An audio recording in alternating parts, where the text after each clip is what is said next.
हर गलती माफ़ी नहीं होती, यूँ कहें कि हर माफ़ी काफ़ी नहीं होती। नमस्कार, मैं हूं कुलदीप और आज हम आपसे बात करेंगे एक ऐसा विषय, एक ऐसा मुद्दा जो आप अभी देख ही रहे होंगे, सुन ही रहे होंगे कि बाबा रामदेव कभी अदालत में हाथ जोड़े मिलते हैं तो कभी उनका एडवर्टाइज में या कहें कि उनका विज्ञापन छपा मिलता है कि वो माफ़ी मांग रहे हैं, या फिर ऐसा कहा जाता है कि बाबा रामदेव को फटकार मिली है सुप्रीम कोर्ट से। इनका पूरा विवाद क्या है, इनका पूरा विषय क्या है, हम आपको बताएंगे। उससे पहले हम आपको बता दें कि बाबा रामदेव की ये जो कार्यवाही कहा जाए कि जो इनकी जांच हो रही है या फिर इनको जो कोर्ट में इनकी सुनवाई कर रहे हैं, वो दो जज हैं। एक हैं जस्टिस हेमा कोहली और दूसरे हैं जस्टिस अमादुल्ला। ये दोनों लोग मिलकर केस की सुनवाई कर रहे हैं। और हम आपको बता दें कि बाबा रामदेव क्या किए हैं जिसके आरोप में उनके ऊपर ये कार्यवाही चल रही है और तरह तरह के लोग उन पर आरोप लगा रहे हैं।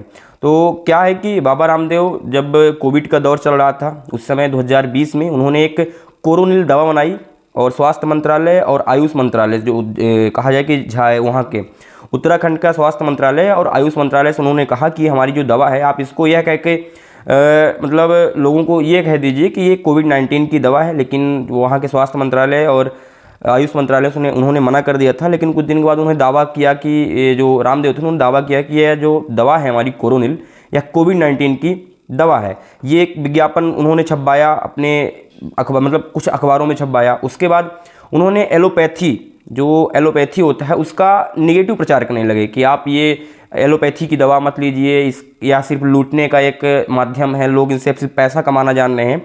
तो इन्हें मतलब कहा जाए कि नेगेटिव प्रचार करने लगे एलोपैथी को लेके। उसके अलावा उन्होंने कुछ भ्रामक विज्ञापन के माध्यम से ये भी कहा कि कुछ ऐसी बीमारियां हैं जो एलोपैथी नहीं ठीक कर सकता है, लेकिन हमारी जो आयुर्वेद है उसे हम ठीक कर सकते हैं। इसका विज्ञापन भी उन्होंने छपवाया।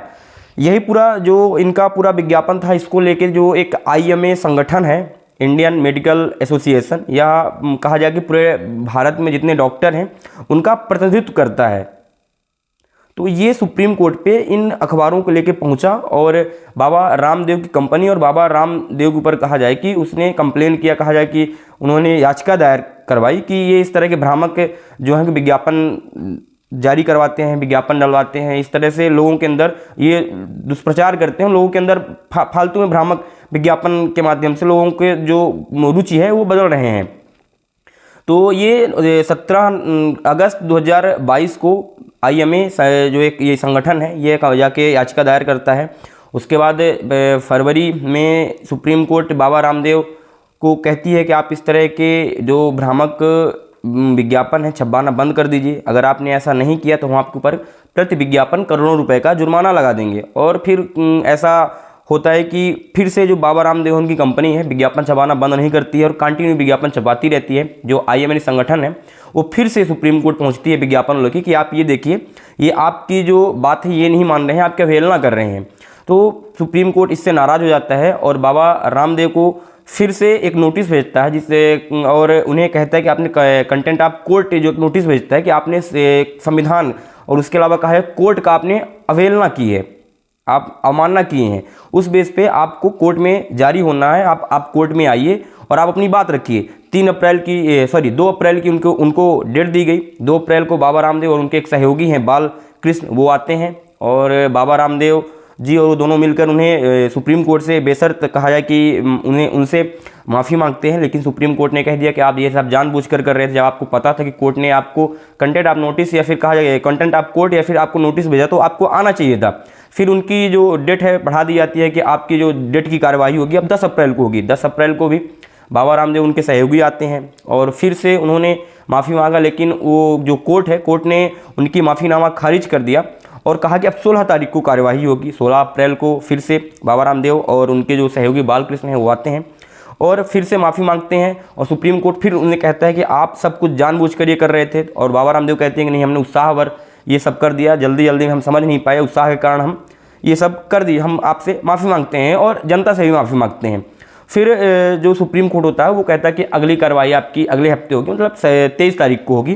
तो 23 तारीख को बाबा रामदेव जो होते हैं वो एक छोटे से अखबार का मतलब मान के चलिए अखबार का पूरा पेज है, एक छोटे से साइड में अब हम अपना माफ़ीनामा छपवाते हैं और सुप्रीम कोर्ट कहा जाता है कि 67 अखबारों में छपवाते हैं और सुप्रीम कोर्ट में फिर उसको लाया जाता है कि ये हमने माफ़ीनामा अपना छपवा दिया। तो जो जज होते हैं उन्होंने क्या कहा कि क्या आपने जो अपना माफ़ीनामा छपवाया है क्या उसी मतलब तरह सब छपवाया जिस तरह आप प्रचार कर रहे थे अपना, या फिर कहा जाए कि एलोपैथी का जो आप दुष्प्रचार कर रहे थे, नेगेटिव प्रचार कर रहे थे, क्या उसी साइज का आपने अपना विज्ञापन माफ़ीनामा का छपवाया है। तो उन्होंने कहा नहीं, इसमें ज़्यादा पैसा खर्च आता है इसलिए हमने नहीं छपवाया है, हमने छोटे साइज में ही छपवाया है। तो उन्हें सुप्रीम कोर्ट कहते हैं कि आपने इस तरह के साइज छपवाया कि अगर हम उसे माइक्रोस्कोप से भी पढ़े तो हम उसे नहीं पढ़ पाएंगे। और ऐसा होता है कि 24 अप्रैल को फिर बाबा रामदेव एक बड़े साइज के पोस्टर का बड़े साइज के अखबार में अपना माफ़ीनामा छपवाते हैं। वो हम आपको दिखाएंगे कि उन्होंने अपने माफ़ीनामा में क्या कहा था।